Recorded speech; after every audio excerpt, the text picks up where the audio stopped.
Hi, good day. Our topic for today is all about personal health issues and concerns. What are the different issues and concerns on personal health? First, we're going to talk about height and weight. First is the stunted growth, wherein it means that the normal growth rate in a person has been reduced.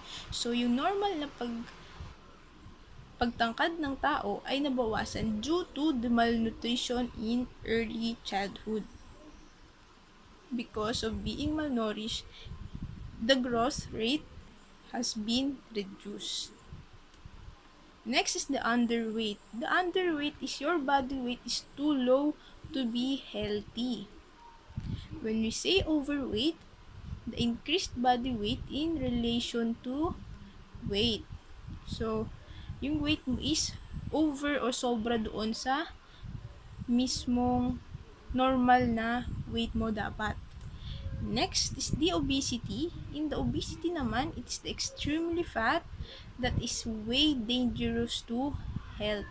So, because of being obese, pwede ka magkaroon ng mga risks in diseases. So, mas madaming chance na magkaroon ka ng mga diseases. And it can be severe and too dangerous for your health. Next problem is about hearing related. So first is the impacted cerumen, wherein when the earwax or the cerumen has built up in the ear and blocks the ear canal. So the earwax daw ay nabuo doon sa ear canal that naging balakid na siya kung saan mas pwedeng magkaroon ka ng hearing loss and ear pain. In the swimmer ears naman, it is the inflammation of the canal in the outer ear that is characterized by itching, redness, swelling, pain, and discharge. Wherein, ito po ay nagkakaroon ng pamamaga, nangangate, and too much pain. Last is where the children experience middle ear infection when they have viral or bacterial infection caused by the common cold. So, pag meron kang colds, pwede kang magkaroon nito kung saan it is again caused by the common cold. Next problem is about vision problems. First is the astigmatism. In the astigmatism, it is a common vision condition that causes blurred vision. So when you experience blurred vision, you must go and find a doctor, because this condition also can be corrected by eyeglasses. So kung early nyo na na-detect na meron kang pag-blur sa eyes, you should go seek doctor and magpa-check ka if what kind of glasses you should have to correct your vision.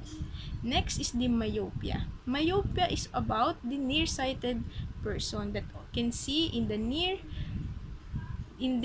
area but not having problems in the objects that are far. Again, nearsighted person can see close but having problems seeing objects that are far or malayo. Next is si hyperopia. Ito naman is kabaliktaran ni hyperopia. Far-sighted persons, where they can see objects that are far but having difficulty focusing on objects that are close or near them. Next problems is skin, hair, and nail about them. First is the sunburn. So I know most of you experience this. Sunburn is caused by too much exposure to the sun of a period of time. So it means masyado kang matagal na exposed doon sa init ng araw. Next, the dandruff. When you say dandruff, it's marked by flacking or drying of the skin on the scalp. Dito sa scalp nyo. Wherein, it can be itchy sometimes. That's why it makes a person feel uncomfortable. So, totoo naman talaga, pag may dandruff ka, you feel uncomfortable. Next, corns and calluses. They are thick layers of the skin on the hands, pwedeng sa toes and feet. So again, pwede silang makita sa hands and fingers and especially sa toes and feet. They grow when these parts of your body are rubbed against hard surface. So when the parts of your body is rubbed against a hard surface, you can have these corns and calluses.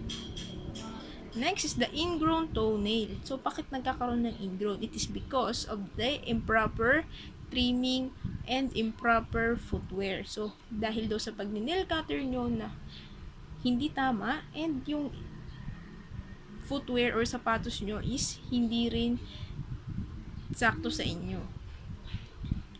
Next is the posture and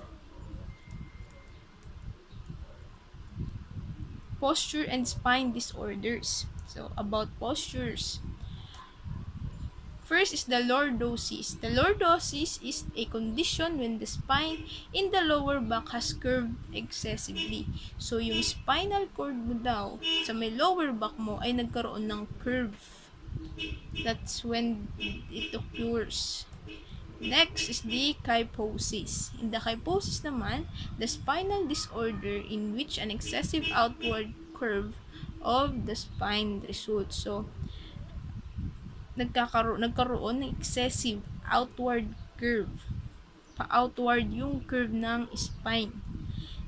Next is the common problem in the spine and posture is the scoliosis. In the scoliosis, it is sideways, paside yung curve ng spine. This takes place most often just before puberty during the growth spurt. So, pwede na magkaroon or nagkakaroon ng ang tao ng scoliosis before puberty and during the growth spurt. So, ang scoliosis kasi also nako-consider din sa mga ginagawa mo. Kagaya ng lagi nakaupo ng hindi tama, yung pagbibitbit ng mga mabibigat. So, it affects your spinal cord. Next and last problems are oral and dental problems. First is the gingivitis. So, when you say or pag narinig nyo ang gingivitis, it is a gum disease where the bacterial growth in the mouth will cause destruction of the tissue surrounding the teeth. So, nagkakaroon ng destruction doon sa tissues na nagsusurround o nakapaligid sa teeth natin because of the bacteria. Next is the malocclusion. It is also another word for misalignment of the teeth. So, ayan nga yung, di ba, yung nagkakaroon na yun ng mga ano. So, again, the malocclusion is another word for the alignment, misalignment. So, nagkakaroon ng hindi pagkapantay-pantay sa ngipin natin. That's why, nagkaroon ng mga braces para makorek yung misalignment ng ating mga teeth. And last is the halitosis or bad breath. So, this is caused by certain foods and poor dental and oral hygiene. Yan po yung cause ng halitosis or ng bad breath. That's why dental and oral hygiene is important. Syempre, kung makikipag-usap ka sa tao, sa ibang tao, dapat wala kang gantong sakit. Gantong problem. Paano siya ma-prevent? By having a nice dental and oral hygiene. So, how many times you should brush your teeth? At least every after meal. At least 3 times a day. So that sure na hindi ka na magkakaroon ng gantong problem sa inyong mouth.